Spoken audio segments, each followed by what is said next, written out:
Rancangan teaching project yang merupakan pelatihan upskilling dan reskilling berstandar industri bagi guru kejuruan SMK bidang bisnis dan pariwisata. Kompetensi keahliannya adalah otomatisasi dan tata kelola perkantoran. Saya Zuhdan Kamal Abdillah, peserta dari SMK Negeri 9 Semarang, yang merupakan peserta upskilling dan reskilling Angkatan 3 tahun 2024 di kompetensi keahlian otomatisasi dan tata kelola perkantoran. Ini adalah lembar pengesahan, kemudian saya akan lanjut kepada eh, bagian dari pendahuluan. Pendahuluan merupakan latar belakang yang dimana pada latar belakang ini lebih menekankan pada standar kualifikasi akademik dan kompetensi guru. Kita tahu bahwa di level bidang keahlian itu ada beberapa level, mulai dari yang dimana diwujudkan dalam KKNI atau Kerangka Kualifikasi Nasional Indonesia. Ada KKNI level 1, 2, 3 sampai dengan KKNI level 9. Untuk standar SMK, KKNI-nya adalah KKNI level 2, sementara untuk guru kemarin kami mengikuti pada pelatihan upskilling dan juga sertifikasi untuk uji kompetensi KKNI level 4. Dan tentu ini juga sudah sesuai dengan instruksi Presiden Inpres nomor 9 tahun 2016 tentang revitalisasi sekolah menengah kejuruan dan harapannya dalam rangka peningkatan kualitas sumber daya manusia Indonesia, di mana percepatan pembangunan SDM ini untuk memperbaiki piramida kualifikasi dan kompetensi tenaga kerja. Saya akan lanjut kepada tujuan. Tentu saja dari tujuan magang industri ini memiliki tujuan memberikan pengalaman kepada Bapak Ibu guru tentang pola bekerja di industri, dan tentunya dengan industri membekali guru, memberikan pengalaman kepada guru, maka guru dapat menyalurkan kepada para peserta didik. Dan kemudian tujuan magang ini juga kita perlu mempersiapkan rancangan program pembelajaran atau dalam hal ini diwujudkan pada rancangan teaching project bagi peserta didik sesuai dengan kebutuhan industri. Baik, ini adalah rancangan teaching project di mana kita awali dari identifikasi kegiatan magang industri, ada hard skill dan juga soft skill. Hard skill-nya tentu berkaitan dengan kompetensi, berkaitan dengan kompetensi yang ada, misalnya seperti penggunaan teknologi atau pembuatan alat-alat tertentu, editing ataupun lain sebagainya. Kemudian soft skill-nya berkaitan dengan kemampuan pendukung untuk hard skill tadi, seperti kemampuan komunikasi, organisasi, interpersonal, mendengarkan, bekerja sama, sampai dengan menulis, serta kreativitas dan sikap proaktif. Kurang lebih seperti itu. Nah, kemudian poin berikutnya adalah penyelarasan kegiatan magang di industri dengan kurikulum. Tentu di hard skill dan soft skill tadi yang didapat pada dunia kerja, kita coba untuk kaitkan dengan implementasi pada kurikulum di satuan pendidikan atau di sekolah. Hard skill seperti analisis kesesuaiannya ketika menyiapkan dokumen bisnis, maka analisis kesesuaiannya seperti apa. Pada dasarnya di hard skill dan soft skill ini fokus pada bagaimana peningkatan kompetensi yang ada di satuan pendidikan. Setiap satuan pendidikan atau sekolah itu tentu memiliki kelebihan dan kelemahan dalam kompetensi siswanya. Dari kelebihan dan kelemahan tersebut dianalisis apa saja hambatan-hambatannya serta solusi yang diberikan itu seperti apa. Tentu dalam hal ini ketika kita membutuhkan kolaborasi, kita perlu kolaborasi dengan guru siapa, mata pelajaran apa. Kemudian ini hard skill, ini kemudian soft skill. Nah, poin berikutnya pada rancangan teaching project, selain kita diawali dengan implementasi atau diawali dengan klasifikasi klasifikasi hard skill dan soft skill yang ada di sekolah, kita lanjut ke poin berikutnya, yaitu bagaimana implementasi keahlian di industri dengan aspek kewirausahaan. Tentu hard skill dan soft skill tadi tidak hanya disesuaikan dengan sekolah saja, tapi kita juga perlu mengimplementasikan sesuai dengan aspek kewirausahaan. Misalnya saya diberi kesempatan untuk magang di tribunsolo.com, salah satu industri yang bergerak di bidang media online atau pemberitaan, atau lebih kerennya itu jurnalis. Maka ilmu yang kami dapat kurang lebih berkaitan dengan jurnalistik dasar seperti podcasting, penulisan konten, event organizer, sampai dengan konten berita dan marketing. Dari pelatihan-pelatihan dan dari praktik-praktik yang kami dapatkan di industri, kami coba sesuaikan dengan aspek kewirausahaan, maka muncullah beberapa poin yang ada di tampilan layar itu. Podcasting misalnya, maka kita nanti akan diarahkan kepada pembuatan acara podcasting. Kemudian konten kita diarahkan untuk membuat blog, e-book, ataupun jasa penawaran lainnya di media sosial dengan konten yang kita buat. Kemudian event organizer itu bagaimana kita mengonsep, merencanakan sampai dengan menyelenggarakan sebuah event di organisasi pada sebuah acara. Sampai dengan pembuatan platform online untuk kebutuhan event organizer. Dan terakhir, konten berita dan marketing. Fokusnya adalah bagaimana kita mengemas sedemikian rupa kegiatan yang ada di sekitar kita untuk menjadi sebuah informasi bagi halayak umum atau informasi bagi publik. Itu implementasi keahlian industri dengan aspek kewirausahaan.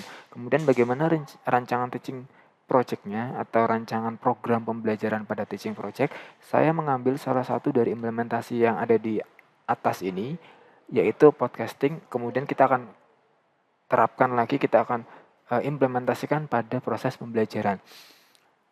Tujuannya dari rancangan teaching project yang saya buat adalah peserta didik mampu membuat podcasting dengan kualitas audio yang baik sampai dengan mengidentifikasi target audiens serta merencanakan, mengatur, dan melaksanakan acara podcasting.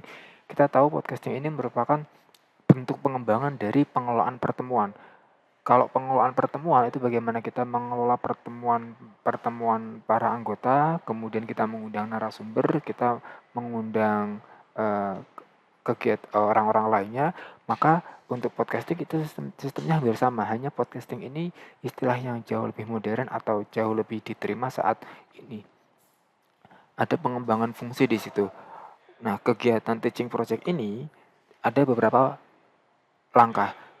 Langkah yang pertama, teaching project-nya adalah membuat dan memproduksi podcast dengan tema terkini, mulai dari brainstorming, pengembangan riset, pengembangan konten, perekaman editing audio, sampai dengan publikasi. Setelah langkah pertama ini selesai, maka kita lanjut langkah kedua. Bagaimana jasa podcasting ini kita tawarkan kepada pelanggan. Tentu mengidentifikasi target market, kemudian mengembangkan proposal layanan, sampai dengan kita menjalin hubungan dengan klien. Dan tentu melaksanakan proyeknya sampai dengan penyelenggaraan acara podcasting. Bagaimana perencanaan, pelaksanaan, sampai dengan evaluasi. Dari gambaran seperti itu, dari gambaran kaitannya dengan rancangan teaching project broadcast, maka kita coba implementasikan pada pembelajaran atau pada perencanaan pembelajaran. Rancangan teaching project yang sudah kami laksanakan tadi, kita coba breakdown kembali menjadi modul ajar atau menjadi perencanaan pembelajaran.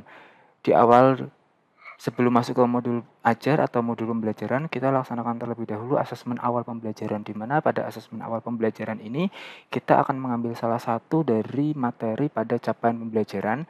Kemudian ketika kita sudah menentukan capaian pembelajaran dan elemen yang kita tentukan, misalnya pada layar yang saya tampilkan adalah elemennya pada profil pekerjaan, peluang usaha di bidang manajemen perkantoran, serta capaian pembelajarannya adalah peserta didik mampu menjelaskan pekerjaan atau profesi di masa sekarang dan di masa yang akan datang, serta peluang usaha. Asesmen awal pembelajaran ini tentu sebagai perencanaan, kita sebagai guru dapat mengetahui seberapa jauh kemampuan anak atau kemampuan siswa sebelum kita berikan materi. Dalam kurikulum Merdeka tentu perlu adanya pertanyaan pemantik atau pertanyaan pada awal pembelajaran. Diharapkan dengan pertanyaan pemantik itu atau pertanyaan awal pembelajaran kita bisa mengidentifikasi kemampuan siswa. Semisal dalam materi yang saya tampilkan ada dua pertanyaan yang menjadi pertanyaan pemantik, yaitu yang pertama, apakah kamu tahu apa saja pekerjaan di dalam kegiatan perkantoran? Dan pertanyaan kedua, jika kamu sudah lulus nanti, apa saja contoh pekerjaan yang bisa kamu dapatkan di bidang manajemen perkantoran? Pertanyaan itu menjadi pertanyaan pemantik dan tentu saja dalam asesmen awal pembelajaran ini menjadi persiapan dalam pembelajaran. Kemudian setelah persiapannya itu sudah kita lakukan, kita sudah menyiapkan pertanyaan, maka langkah berikutnya adalah kita lakukan pelaksanaan. Asesmen diberikan untuk siswa di kelas. Kemudian dalam pelaksanaannya itu ada beberapa tindak lanjut. Yang pertama adalah kita lakukan pengolahan hasil asesmen. Dari pertanyaan-pertanyaan tadi, kita tanyakan kepada siswa, kemudian siswa menjawab, kemudian kita sebagai guru membuat penilaian dengan beberapa kategori. Kategori pertama ini mulai berkembang, kategori kedua berkembang sesuai harapan, dan kategori ketiga berkembang melampaui harapan. Kemudian nanti guru menghitung rata-rata kelas. Setelah guru menganalisis, mengolah hasil asesmen itu dan sudah mendapatkan rata-rata kelas dan sudah juga menentukan kategori tadi, maka guru membagi siswa menjadi beberapa kelompok. Kategori pertama, siswa dengan nilai rata-rata kelas atau nilainya siswa ini sesuai dengan nilai rata-rata kelas, maka termasuk dalam kategori mulai berkembang dan siswa tersebut mengikuti pembelajaran dengan ATP atau alur tujuan pembelajaran sesuai fasenya. Artinya siswa diberikan materi sesuai dengan apa yang direncanakan oleh guru.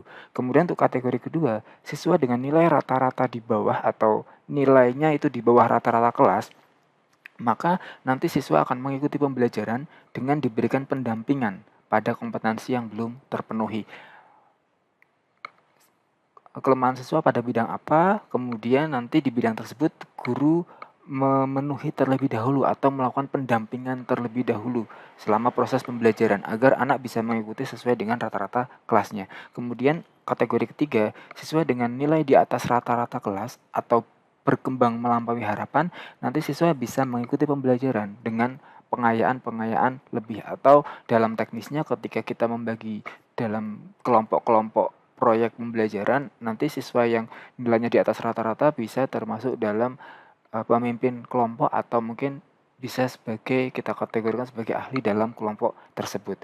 Seperti itu untuk asesmen awal pembelajaran di materi yang akan saya ajarkan. Kemudian setelah saya menyiapkan asesmen awal pembelajaran, maka kita masuk kepada alur tujuan pembelajarannya. Dari materi yang saya ambil yaitu menjelaskan profil pekerjaan atau profesi di masa sekarang dan di masa yang akan datang, kita breakdown menjadi lingkup materinya. Capaian pembelajaran yang sudah kita tentukan tadi, kita breakdown. Ketika capaian pembelajaran ini berkaitan dengan profil pekerjaan dan peluang usaha, maka materinya akan saya buat menjadi dua materi. Materi yang pertama yaitu profil pekerjaan di masa sekarang dan di masa yang akan datang, serta materi yang kedua adalah peluang usaha di bidang manajemen perkantoran dan layanan bisnis. Dari kedua materi ini, masing-masingnya tentu kita perlu mencari tujuan pembelajarannya atau kita perlu menentukan tujuan pembelajarannya.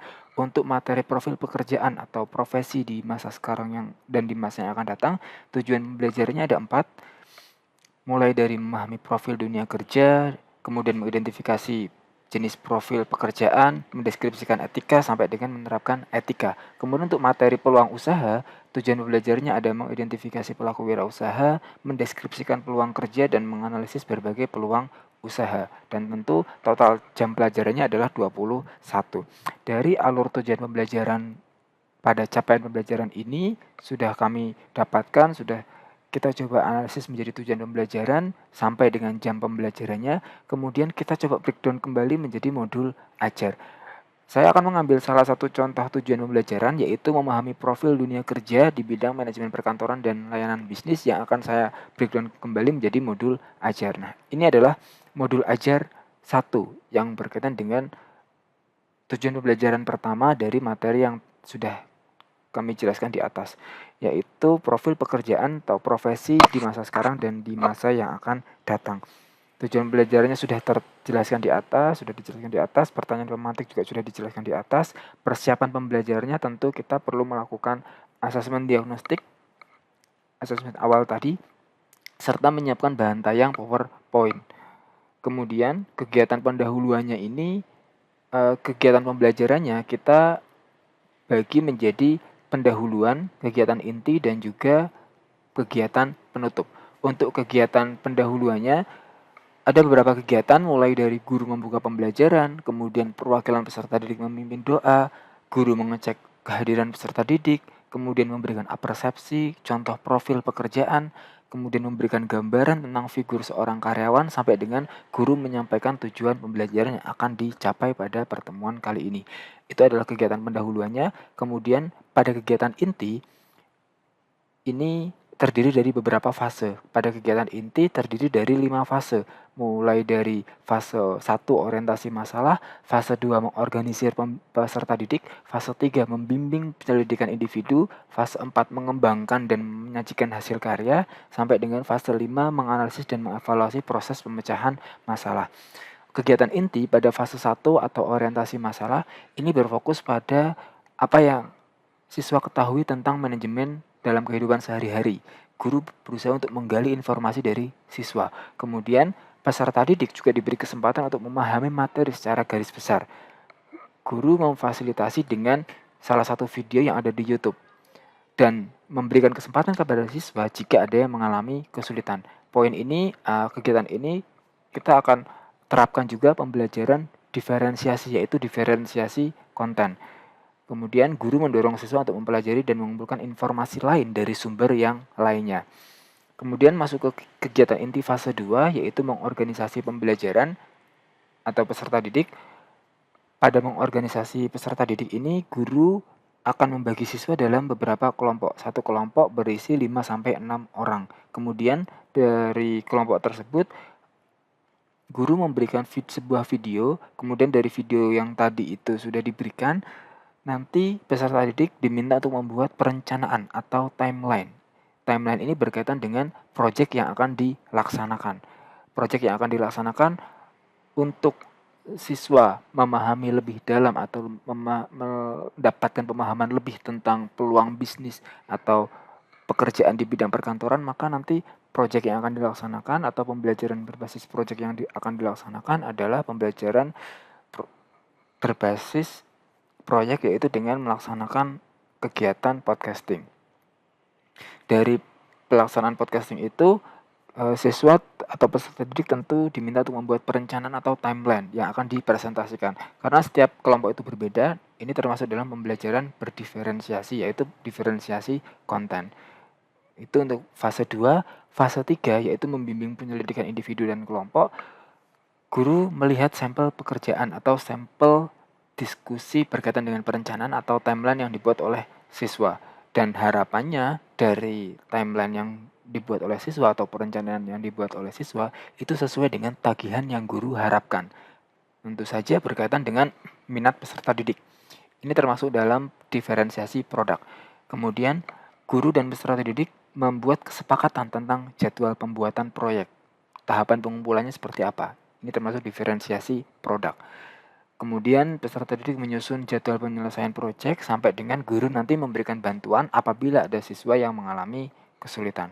Masuk ke kegiatan inti fase 4, yaitu mengembangkan dan menyajikan hasil karya. Nanti perwakilan siswa diminta untuk presentasi hasil diskusi. Tiap kelompok nanti diwakilkan oleh 2 peserta didik yang kelompoknya itu berbeda-beda.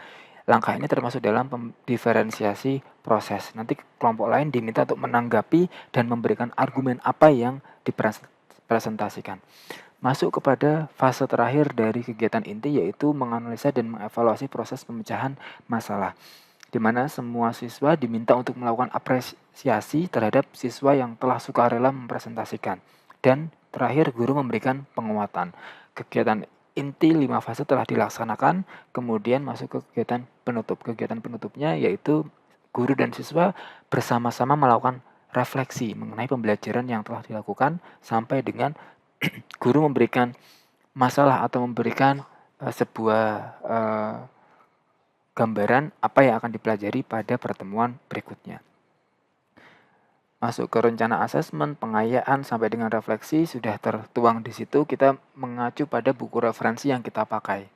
Kemudian untuk lampirannya berisi bahan bacaan dan juga lembar aktivitas, glosarium dan juga daftar pustaka. Dari modul ajar yang sudah saya buat di atas, ada lampirannya, yaitu dua lampiran. Lampiran yang pertama yaitu LKPD atau lembar kerja peserta didik dengan topik podcasting peluang usaha di bidang manajemen perkantoran. Tujuannya ini, kemudian nanti dalam LKPD itu kita beri arahan, kita beri petunjuk dalam pelaksanaan, mulai dari pembentukan kelompok, penentuan narasumber, riset dan persiapan pertanyaan, sampai dengan pelaksanaan podcast sampai pada tahap publikasinya. Rinciannya sudah tersedia pada LKPD siswa, sehingga siswa dalam melaksanakan proyek ini mereka lebih memiliki gambaran dan lebih bisa mengetahui apa yang harus dia laksanakan. Dan terakhir, ini kaitannya dengan timeline. Timeline ini ada beberapa fase, mulai dari pra-project, pelaksanaan, sampai dengan pasca project. Pada dasarnya, kita belajar dari industri bahwa di industri ini lebih ditekankan 3 hal, yaitu pra-produksi, produksi, dan pasca produksi. Dan itulah yang poin juga yang akan kita terapkan pada proses pembelajaran. Dari rancangan teaching project yang tadi, saya tutup dengan kesimpulan dan saran, di mana kesimpulan ini, rancangan teaching project ini diharapkan dapat membantu guru manajemen perkantoran dan layanan bisnis untuk mengajarkan materi dan proses pembelajaran dalam bidang manajemen perkantoran dan layanan bisnis sesuai dengan industri atau sesuai dengan project yang ada pada industri. Ini merupakan salah satu contoh, tapi untuk pengembangan lainnya bisa dikembangkan oleh guru masing-masing. Dan saran yang kita berikan, tentu saja pembelajaran ini bisa dilaksanakan dengan baik jika ada dukungan dari berbagai pihak.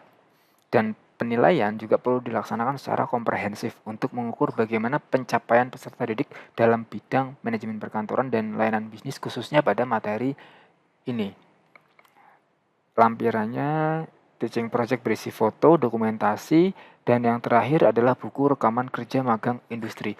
Buku rekaman kerja magang industri ini merupakan aktivitas rangkuman dari aktivitas-aktivitas apa yang kami laksanakan pada saat magang di industri.